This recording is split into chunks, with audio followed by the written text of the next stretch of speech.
Dans cette vidéo, je vais te montrer précisément comment est-ce que j'ai anticipé la baisse du Bitcoin hier soir. On ira voir également d'un point de vue un petit peu plus macro, comment est-ce que cette baisse a été créée. Par conséquent, on ira donc faire un petit résumé sur la FOMC, notamment la conférence de presse qui a pris place hier à 20h30 et donc la décision des taux d'intérêt qui a été émise. Et puis après ça, je vais te donner mon analyse, mon anticipation sur le Bitcoin. On ira voir également l'Ethereum, le FET. Et puis par la suite, on ira voir une action. Mais c'est pas n'importe quelle action, c'est l'action de Coinbase. Et pour le coup, elle est très intéressante et elle pourrait avoir un impact majeur sur le Bitcoin car ces deux actifs sont majoritairement corrélés. Donc c'est pour ça, reste bien sur la vidéo jusqu'à l'analyse de Coinbase pour pouvoir apporter un petit peu plus de confiance sur potentiellement ton analyse que tu aurais sur Bitcoin, étant donné que les deux actifs sont plutôt corrélés.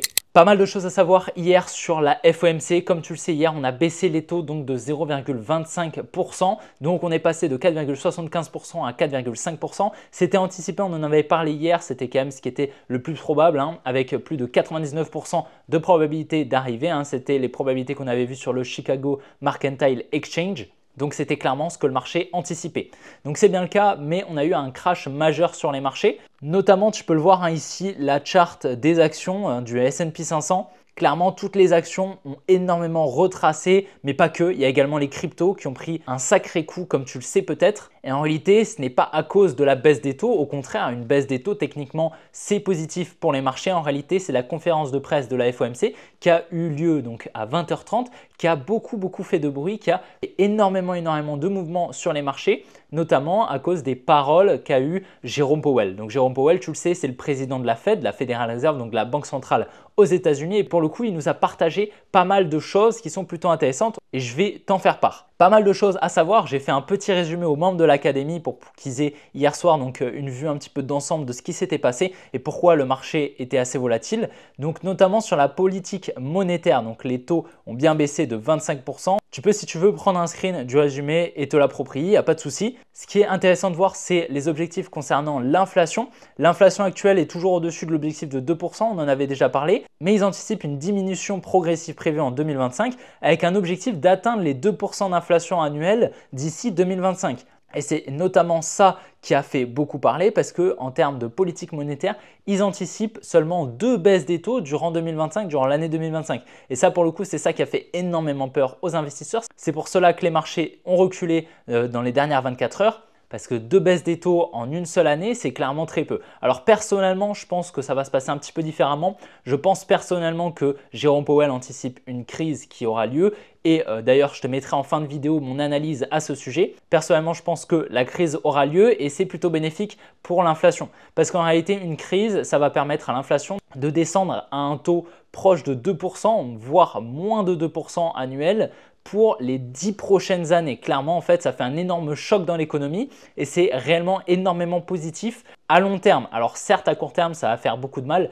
mais à long terme, clairement, c'est ce qu'il y a de plus positif pour une économie. Ça va énormément freiner l'économie, donc l'inflation va ralentir et quand justement l'économie sera en galère, la Fed baissera les taux de manière plutôt agressive. Donc personnellement, je ne pense pas qu'on aura seulement 2 baisses de taux pendant l'année 2025. Parce qu'ils devront baisser les taux de manière plutôt agressive pour sauver l'économie. Mais bien évidemment, si Jérôme Powell avait dit ça pendant la FOMC, pendant la réunion qui a eu lieu hier, tu te doutes bien que les marchés aujourd'hui ne seraient pas au niveau auquel ils sont maintenant. Déjà qu'ils ont très bien retracé, alors imagine s'il avait dit qu'il anticipait une crise pour 2025, tu peux être sûr qu'on n'aurait pas vu un Bitcoin à 100 000 $ avant au moins les 2 prochaines années. Donc ça, il le sait très bien et à chaque conférence de presse, voilà, il sait très bien comment utiliser ces mots et il sait très bien qu'il doit prendre tous ces sujets avec des pincettes parce que toute la Terre, clairement toute la Terre finance, tout le monde de la finance le regarde en live. Donc il sait très bien que chaque mot qu'il va dire ont un impact sur le prix. Il y a énormément d'algorithmes d'ailleurs qui analysent chaque mot afin de pouvoir intervenir sur le marché. Donc clairement, il sait très bien que tous les mots ont un impact. Personnellement, bien sûr, c'est mon analyse parce que je me suis basé sur beaucoup de data et notamment l'expérience que j'ai pu acquérir durant toute la hausse des taux qui a eu lieu depuis fin 2021 et toutes les FOMC qui se sont passées. Et généralement, le processus est toujours le même.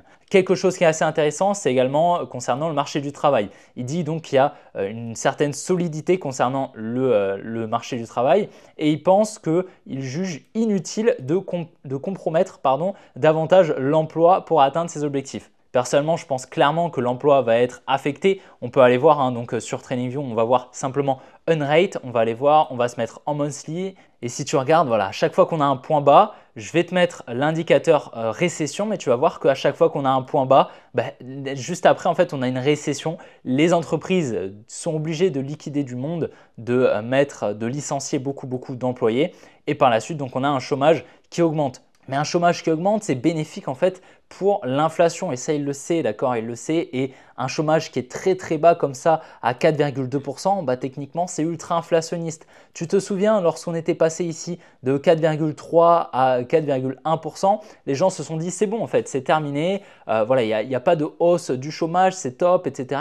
En fait, si tu vois juste après, c'est ce qu'on avait anticipé, c'est qu'on a une hausse du chômage et probablement qu'on devrait augmenter drastiquement le chômage. Alors probablement pas atteindre le niveau de 2021, mais probablement atteindre voilà, les 7-8%. Ce ne serait pas du tout impossible durant une potentielle crise qui aurait lieu durant 2025. Tu t'en souviens peut-être, hier, on attendait une baisse jusqu'aux 102 000 minimum dans cette zone rose juste là, donc environ les 100 000 $, d'accord. Et c'est chose faite. Comme tu vois, on a bien dump durant la réunion de la FOMC, la conférence de presse notamment. Donc pour le moment, le biais s'exécute. Ça fait plusieurs vidéos qu'on a un biais baissier qui se met en place et ce qu'on anticipe. Donc c'est vraiment intéressant. Alors je ne vais pas m'en réjouir, mais là, voilà, on avait cette distribution qu'on avait bien repérée lorsqu'on était dedans au niveau des 107 000 $. Et pour le moment, malheureusement, elle est en train de s'exécuter, de libérer le mouvement qu'elle a créé, tout simplement. Donc, c'est plutôt intéressant. Et personnellement, je pense clairement que la baisse n'est pas terminée. Quand je vois ici ce qui se passe, c'est que là, en fait, on est en train de créer une trendline, comme tu le vois juste là. Cette grosse trendline, c'est quoi? C'est de la liquidité pour nous. Pourquoi c'est de la liquidité? Je vais te l'expliquer. C'est que tout simplement, ça incite beaucoup d'intervenants à se placer à l'achat comme ceci. D'accord? Et donc, forcément, il y a des stop loss qui se créent juste en dessous. C'est une conséquence à la création de la trendline, mais cette trendline, elle n'a pas été créée au hasard. Elle a été créée justement pour inciter ces intervenants à se placer. Et donc forcément, il y a beaucoup de liquidités qui vont être placées sous cette trendline. Donc, il y a de fortes probabilités qu'on aille la liquider. Il aurait été bien plus intéressant qu'on vienne simplement liquider, tu vois, cette trendline là qu'on avait vue hier, qu'on vienne simplement la liquider, boum, qu'on accumule et ensuite on reparte. Ce serait beaucoup plus intéressant. Actuellement, ce que je vois, c'est que c'est clairement bearish et il n'y a honnêtement aucun signe de retournement actuellement. La seule zone qui pourrait être intéressante pour un retournement, ce sera ici cette zone, juste ici. Je dirais même plus précisément cette demand juste là qui est pour moi la plus intéressante. Elle commence au niveau des 96 950 $. Personnellement, je m'attends à un retour dedans et c'est pour moi la seule zone dans laquelle on pourrait potentiellement avoir un retournement ou quelque chose qui se mettra en place pour potentiellement repartir ou du moins un rebond selon moi. Mais honnêtement, si on vient à casser ici ces lows, ce sera pour moi, selon moi, pour aller beaucoup plus bas. D'accord?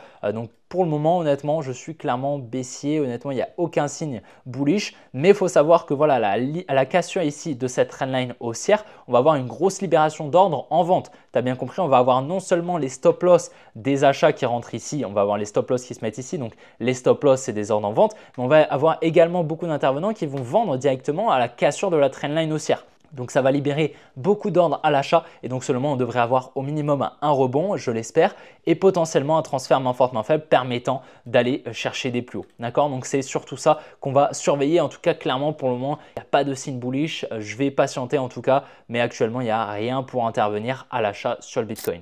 À présent, je t'ai partagé mon billet sur le Bitcoin, mais si tu souhaites faire la même chose, devenir autonome sur les marchés en analyse technique et rentable en trading et en investissement, tu as le premier lien en description qui te permettra de réserver un appel avec un membre de mon équipe te permettant de rejoindre l'académie sur laquelle j'ai travaillé déjà depuis plus de 6 mois. Il y a plus de 35 heures de contenu divisé en plus de 35 vidéos te permettant réellement de devenir autonome sur le marché. Donc si tu souhaites passer de l'autre côté, tu as le premier lien en description qui te permettra de le faire. J'espère t'y retrouver, je te laisse pour la suite de la vidéo. C'est bien malheureux, mais l'Ethereum, c'est exactement la même chose. Comme tu le vois, on est venu récupérer les liquidités qu'on avait mis en valeur juste là. J'ai rien touché, comme tu vois, on est simplement venu récupérer ici le high, donc c'est vraiment top des 3900. On n'est pas revenu chercher la supply, je t'avais dit que ce n'était pas obligatoire, mais par contre, on est venu récupérer les liquidités pour que la smart money tout simplement se place et effectue ce transfert main forte, main faible. Ici, en fait, on va appeler tout ce setup ici une redistribution qui permet donc une nouvelle expansion baissière. On avait une target minimum qui était au niveau des 3700. Elle a été, comme tu vois, complètement transpercée, cette demand, cette zone intéressante. Malheureusement, on est venu shift la structure en cassant ici le protected low. Donc actuellement, on est clairement baissier et ce n'est pas terminé. Parce que comme tu le vois ici, on est en train de conforter un énorme support au niveau des 3500 $.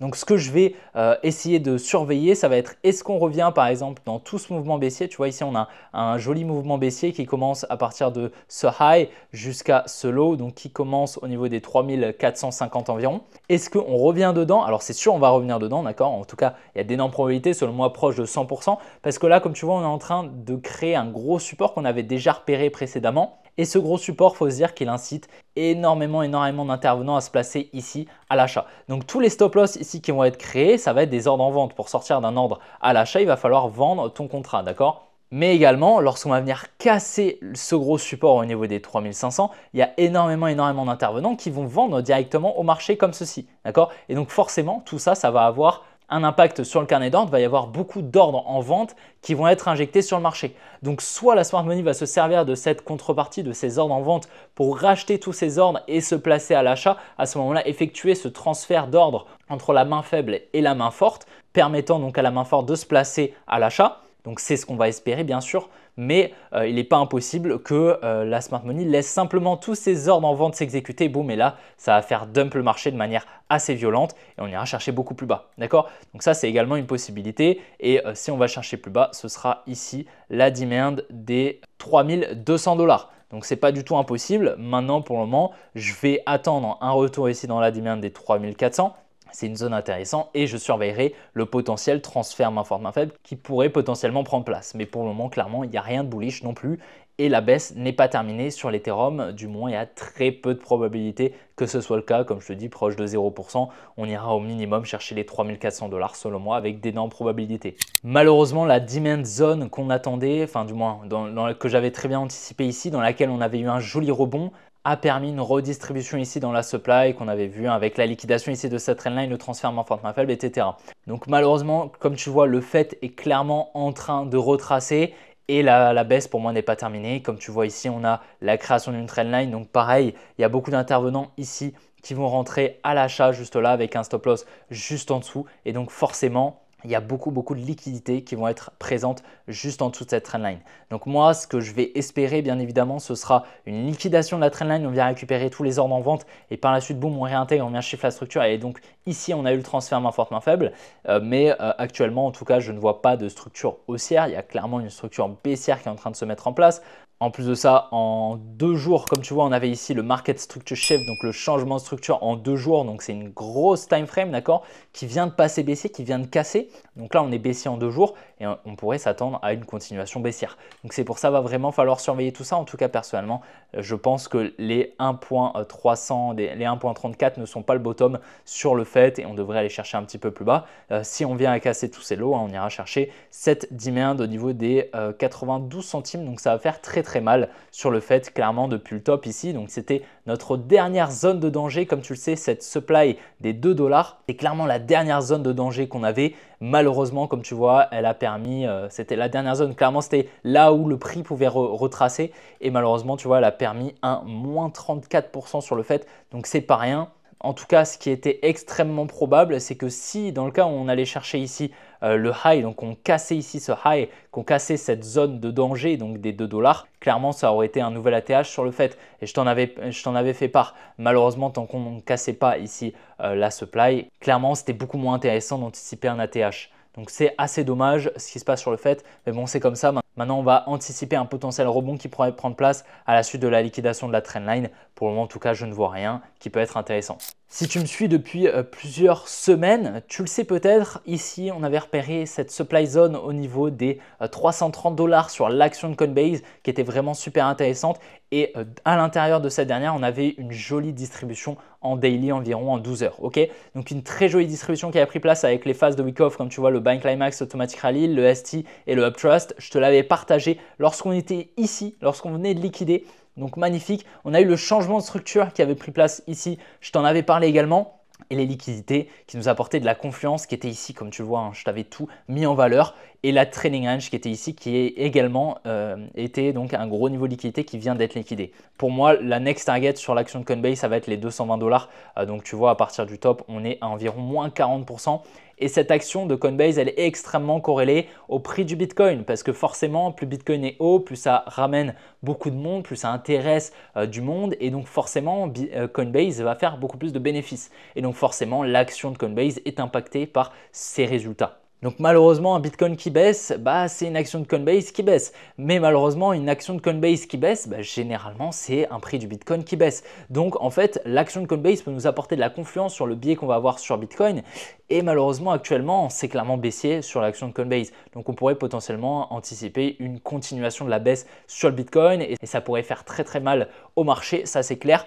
Au moins, je suis content d'avoir anticipé ce mouvement qui est en train de se réaliser. Maintenant, il faudra voir un petit peu ce qui va se passer. En tout cas, pour le moment, je suis clairement baissier pour aller chercher les 220 $ sur l'action de Coinbase. J'espère que la vidéo t'a plu et t'a permis de te forger un scénario pour les prochaines heures, les prochains jours sur le marché crypto. Il y a quelques mois, j'avais réalisé une vidéo regroupant toutes les statistiques, toutes les datas pertinentes à analyser pour la récession qui pourrait prendre place en 2025. Je te laisse avec ça, je te la mets sur ton écran. D'ici là, on se retrouve pour une prochaine vidéo très bientôt. Allez, ciao les gars!